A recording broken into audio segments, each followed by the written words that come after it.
I need you to look at something with me right now. Not the headlines you've been reading about another round of strikes, not the predictable cycle of attack and counterattack that every analyst has been calling a stalemate for the past 6 weeks. Not the surface narrative that treats the Strait of Hormuz like it's just another contested waterway where tensions ebb and flow with no lasting consequence. I'm looking at operational maps from the U.S. Fifth Fleet that were updated 47 minutes ago. Maps that show a maritime deployment pattern that has not existed in the Persian Gulf since Operation Praying Mantis in 1988. And what happened in the past 72 hours in and around the Strait of Hormuz is not just an escalation. It is a systematic dismantling of Iran's ability to credibly threaten the world's most critical energy choke point. And almost no one in Western media is explaining what just changed or why it cannot be easily reversed. The United States just neutralized Iran's fast attack craft capability in the Strait of Hormuz, not degraded, neutralized.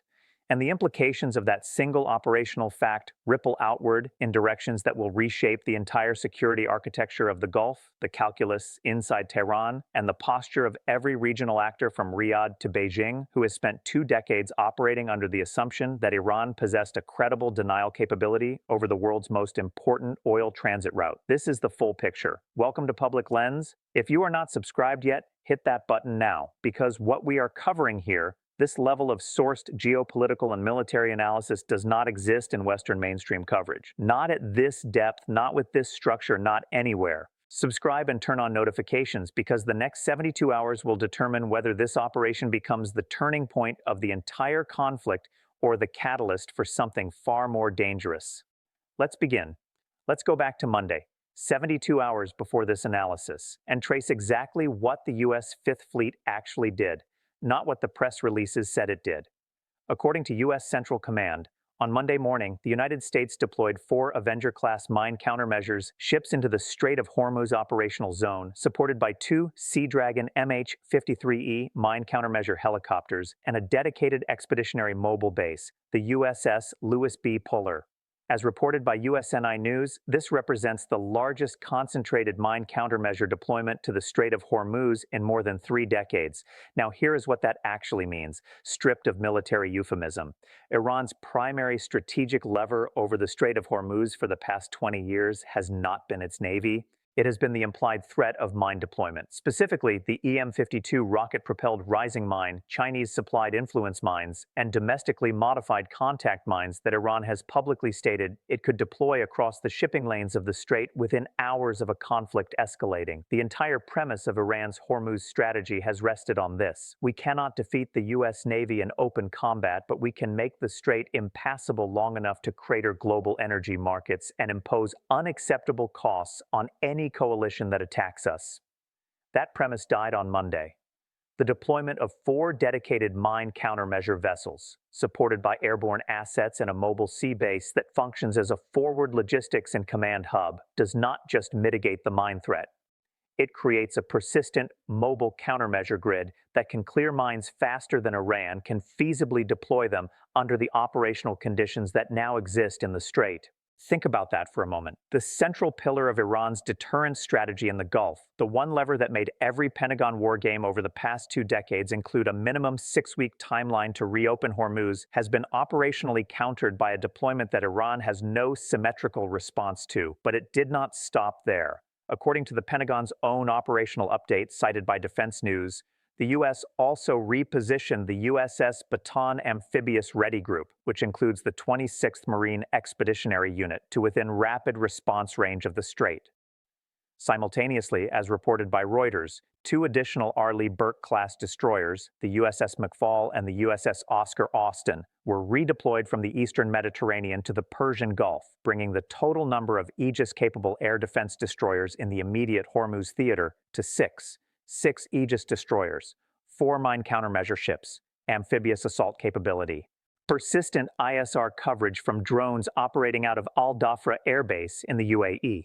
And according to multiple sources, including the Wall Street Journal, at least 1 Ohio-class guided missile submarine, the USS Florida, operating submerged somewhere in the Gulf, carrying up to 154 Tomahawk cruise missiles. This is not a show of force. This is the construction of an operational environment in which Iran's asymmetric naval strategy, The swarm tactics using fast attack craft, the mine threat, the anti-ship cruise missiles fired from mobile coastal launchers has been systematically boxed in, outranged, and outcensored. Former U.S. Navy captain and naval analyst Brian Clark told Defense News that the current U.S. posture in the Gulf represents, in his words, the most comprehensive anti-access denial counter-deployment the U.S. has executed in the region since the 1991 Gulf War.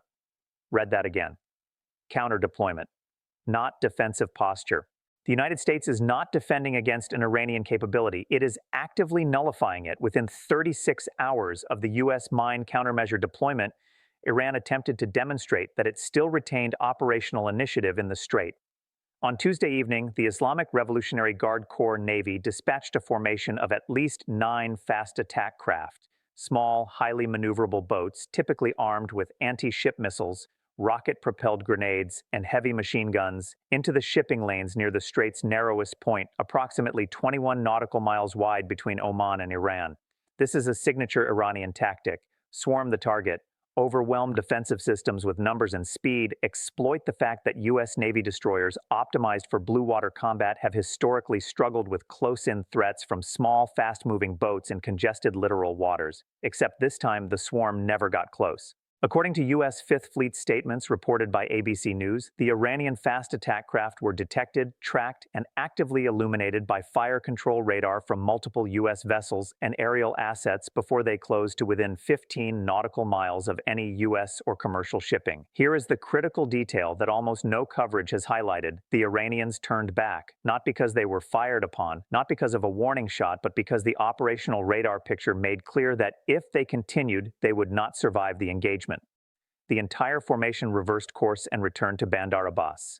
That is not a tactical withdrawal, that is a strategic confession. It is an admission that the operational environment has changed in ways that make Iran's primary naval harassment capability unviable under current U.S. force posture. Now, let's talk about what happened next, because this is where the story gets significantly more consequential. Less than 12 hours after the failed fast attack craft sortie, according to reporting by the Times of Israel and confirmed by regional intelligence sources cited by the Washington Institute for Near East Policy, Israeli strike aircraft, almost certainly operating with U.S. targeting intelligence and possibly refueled by U.S. tanker aircraft, struck 2 Iranian coastal radar sites on the northern coast of the Strait of Hormuz and 1 mobile anti-ship missile launcher positioned near Jask. Stop. Let that sink in. Israel just struck Iranian coastal defense infrastructure inside the Strait of Hormuz operational zone, the most strategically sensitive waterway on Earth, and did so at a moment when U.S. forces had just demonstrated total domain awareness over Iranian naval movements. The message is unmistakable. The United States and Israel are operating inside Iran's defensive perimeter with near impunity. And Iran, which for 2 decades has shaped its entire Gulf strategy around the premise that it could impose unacceptable costs on any attacker through asymmetric naval warfare, cannot effectively respond. At Daily Brief, hit that like button right now if you're seeing the connections forming, and drop a comment. Did you see this covered anywhere in mainstream media with this level of operational context? I read every single one. Let's be very clear about what has actually changed in the past 72 hours, because this is not about one deployment or one failed Iranian naval sortie. This is about the collapse of a 20-year deterrence model. Since the early 2000s, Iran's entire strategic posture in the Persian Gulf has rested on a very simple, very credible threat. If you attack us, we close Hormuz. If we close Hormuz, oil hits $200 a barrel, the global economy goes into recession, and your domestic political coalition collapses before our government does. That threat was never about Iran winning a war. It was about Iran being able to impose costs so high that no U.S. administration would be willing to pay them, especially for objectives short of absolute existential necessity. Every U.S. war game, every Pentagon contingency plan, every diplomatic negotiation over Iran's nuclear program, every conversation in European capitals about sanctions, all of it operated under the assumption that Iran had a loaded gun pointed at the global economy, and that gun was called the Strait of Hormuz. As of this week, that gun has been unloaded. Not permanently, not irreversibly, but for the first time in a generation, the United States has deployed a force posture in the Gulf that credibly negates Iran's ability to close or meaningfully disrupt traffic through the strait for any operationally significant period of time. The mine countermeasure capability means mines can be cleared faster than Iran can deploy them under contested conditions. The Aegis destroyer screen means Iranian anti-ship missile launches from coastal or naval platforms face a layered air defense network they cannot saturate. The persistent ISR coverage means Iranian fast attack craft cannot mass without being detected and engaged before they reach their targets, and the presence of a guided missile submarine means that every Iranian coastal defense site, every IRGC naval base, every mobile launcher is under continuous threat of precision strike. This is what the end of Iranian escalation dominance in the Strait of Hormuz looks like. Now, here is the part that nobody in Western media is analyzing with any sophistication. The regional actors who have spent 2 decades calibrating their policies around Iranian Hormuz leverage are now recalibrating in real time.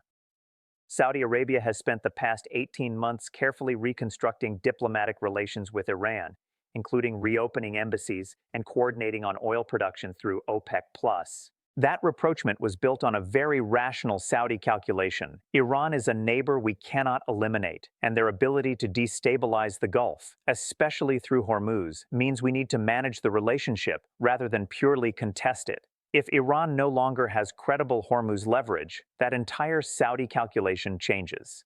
The United Arab Emirates, which has been quietly maintaining back-channel communications with Tehran, even while hosting U.S. military assets, now faces a very different risk calculus. According to the Arab Center, Washington, D.C., the UAE has been walking a tightrope, trying to avoid becoming a direct target of Iranian retaliation while still supporting U.S. operations.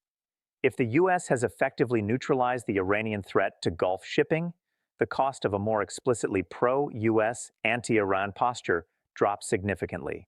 Qatar, which shares the world's largest natural gas field with Iran, the North Dome South Pars field, and has carefully maintained neutrality in the U.S.-Iran confrontation, now has to consider whether that neutrality is still necessary or whether the new operational reality allows or even pressures Doha to tilt more clearly toward the U.S.-Saudi-UAE axis. And then there is the actor that almost no one is talking about in this context, but whose silence is the loudest signal of all: China. China is the largest importer of oil transiting the Strait of Hormuz. Roughly 20% of China's total crude oil imports pass through that waterway. For years, Chinese strategic analysts have viewed Iran's ability to threaten Hormuz as a form of indirect leverage that Beijing could potentially benefit from in a scenario where U.S.-China tensions escalated into confrontation over Taiwan or the South China Sea. The logic was simple. If the U.S. gets bogged down managing an Iran crisis that threatens global energy supplies, that is bandwidth and carrier strike groups that are not available for the Pacific theater.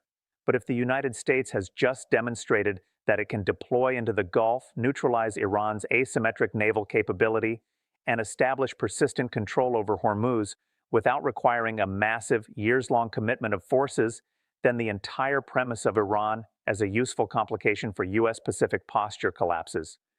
China has made no official statement about the Hormuz deployments. No foreign ministry readout expressing concern.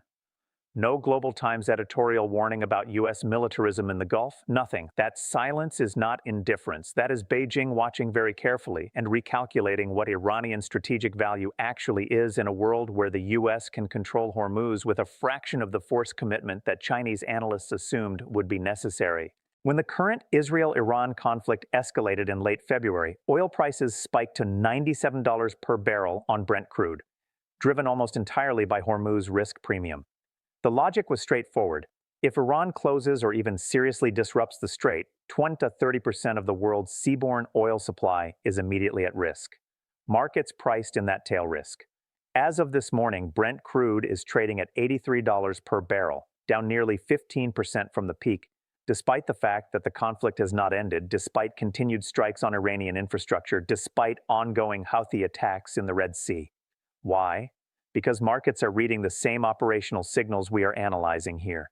The deployment of overwhelming U.S. mine countermeasure and air defense architecture in the Strait has fundamentally altered the probability that Iran can successfully close Hormuz, and markets are repricing risk accordingly. But here's the deeper, second-order effect that is far more consequential and far less understood. For the past 5 years, massive infrastructure investments have been made in alternative export routes designed specifically to bypass Hormuz in the event of a closure. The UAE's Abu Dhabi crude oil pipeline, which runs from Abu Dhabi to Fujairah on the Gulf of Oman, bypassing the strait entirely.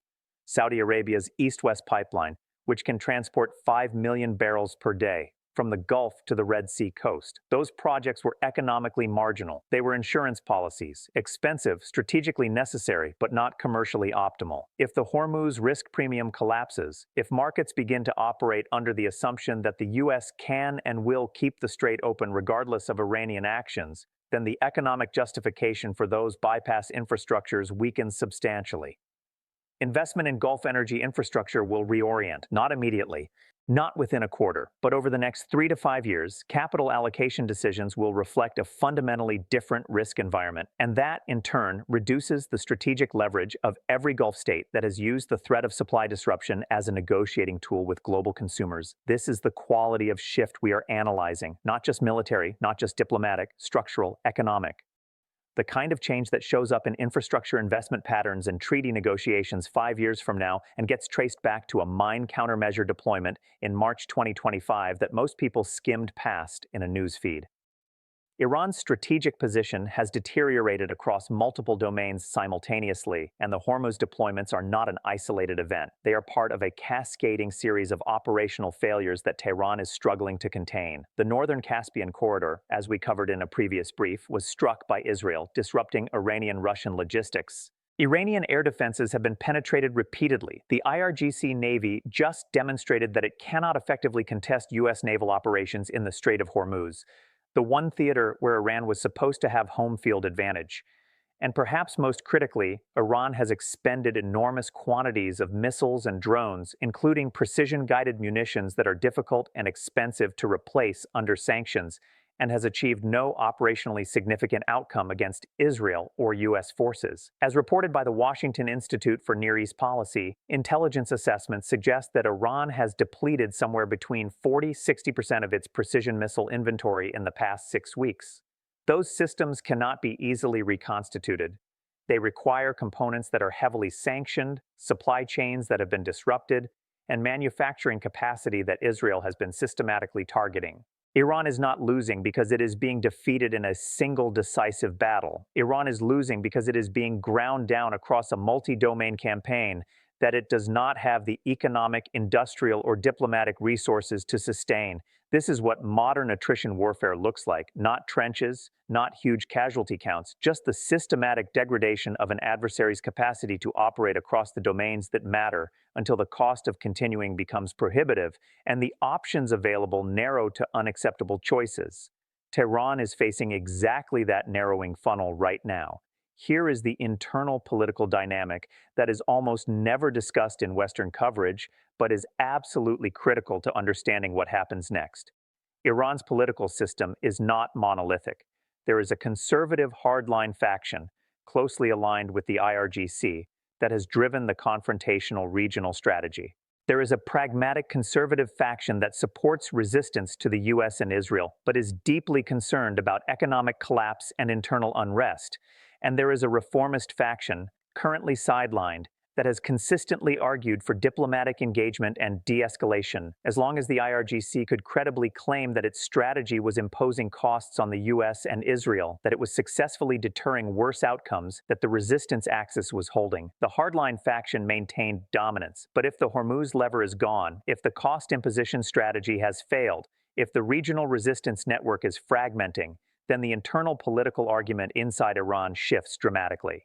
The pragmatic conservatives, figures like former President Hassan Rouhani or parliamentary voices that have been quiet for the past 2 years, can begin arguing that the hardline strategy has not only failed, it has made Iran weaker and more vulnerable than a negotiated de-escalation would have. That is not regime change, that is not collapse. But it is a political realignment inside Tehran that creates space for a fundamentally different Iranian posture, one that the United States and Israel are very clearly trying to engineer. Path 1. Forced de-escalation. Iran, recognizing that it has lost escalation dominance in the Strait and cannot sustain a multi-domain attrition campaign, signals through back channels, likely Omani or Qatari intermediaries, that it is willing to discuss terms, not surrender, not capitulation, but a managed de-escalation in which Iran commits to halting attacks on U.S. forces and Israeli-linked shipping in exchange for a cessation of strikes on Iranian territory and sanctions relief negotiations. The United States, recognizing that total Iranian collapse is neither imminent nor necessarily desirable given the potential for regional chaos, accepts a framework that allows both sides to step back. Israel, under enormous U.S. pressure and facing the reality that it cannot achieve regime change in Tehran through airstrikes alone, reluctantly agrees. Conditions for this path: Tehran has to convince Washington that it can credibly control its proxy network, including the Houthis, Hezbollah, and Iraqi militias.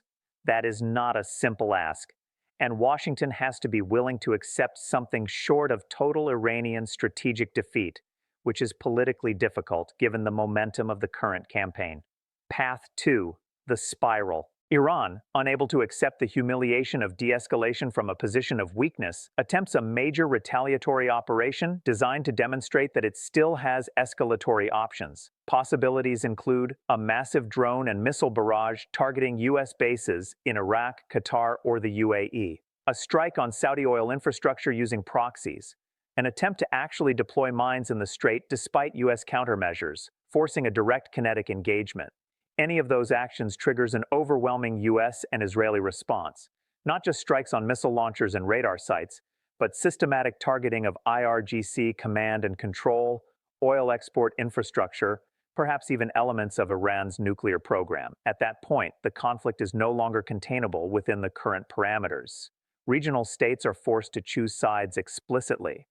Oil markets spike regardless of U.S. mine countermeasures because the supply infrastructure itself is being destroyed. Russia and China face a decision point. Do they provide Iran with meaningful support, or do they let a quasi-ally collapse? I think we are currently on the edge between these two paths, closer to path 1 than we were 2 weeks ago, but far from guaranteed. The next 72 to 96 hours matter enormously. If Iran does not conduct a major retaliatory operation in that window, the probability of path 1 increases significantly. If Tehran does respond, we will know very quickly which spiral we are in. The United States has deployed a naval and air defense architecture in the Strait of Hormuz that operationally negates Iran's primary strategic lever in the Persian Gulf. This is not a temporary show of force. This is a persistent, layered countermeasure posture that Iran cannot match and has no effective operational response to. Iran attempted to demonstrate continued capability through a fast attack craft sortie. That sortie failed, not because it was destroyed, but because it was outcensored and outranged to the point that continuing the operation would have resulted in certain loss. Israel, operating with U.S. intelligence and likely support, then struck Iranian coastal defense infrastructure in the strait, demonstrating that even Iran's land-based anti-access systems are now vulnerable. The collapse of Iranian escalation dominance in Hormuz is being watched and recalibrated by every regional actor: Saudi Arabia, UAE, Qatar, China. All of them are adjusting their strategic postures based on a new operational reality in which Iran is weaker than it has been in 20 years. Economically, markets are already repricing Hormuz risk. Energy infrastructure investment will follow. The second and third order effects of this shift will compound over years. Internally, Iran is facing a political reckoning. The hardline strategy has not delivered. The costs are mounting, the options are narrowing. The question is not whether Iran has suffered a major setback. It has. The question is whether Tehran recognizes the reality of its position quickly enough to avoid a far worse outcome, or whether pride, ideology, and internal political dynamics push it toward an escalation it cannot win. This kind of analysis, multi-domain, source-dense, structured to show you not just what happened, but why it matters and where it leads, is absent from Western mainstream coverage. Not because journalists lack access to the information, but because the narrative constraints of mainstream media do not allow for conclusions that challenge the official framing or require audiences to think in second and third order effects. That is why Daily Brief exists. Subscribe now if you have not already. Share this video with anyone who deserves to understand the full operational picture. Come back tomorrow, because if Iran responds, we will be here to walk through exactly what it means and what comes next. 1. Has the United States permanently shifted the balance of power in the Gulf, or is this a temporary operational advantage that Iran will find a way to counter? 2. If Iran does attempt a major retaliatory operation in the next 72 hours, what form does it take? And does it succeed in changing the strategic picture, or does it accelerate Iranian collapse? And 3. When this conflict ends, will Iran emerge as a weakened regional actor forced into a long-term accommodation with the US and its Gulf allies, or will this become the catalyst that pushes Tehran into a formal military alliance with Russia and China that reshapes the entire Middle East security architecture? I read every comment, every single one. See you tomorrow.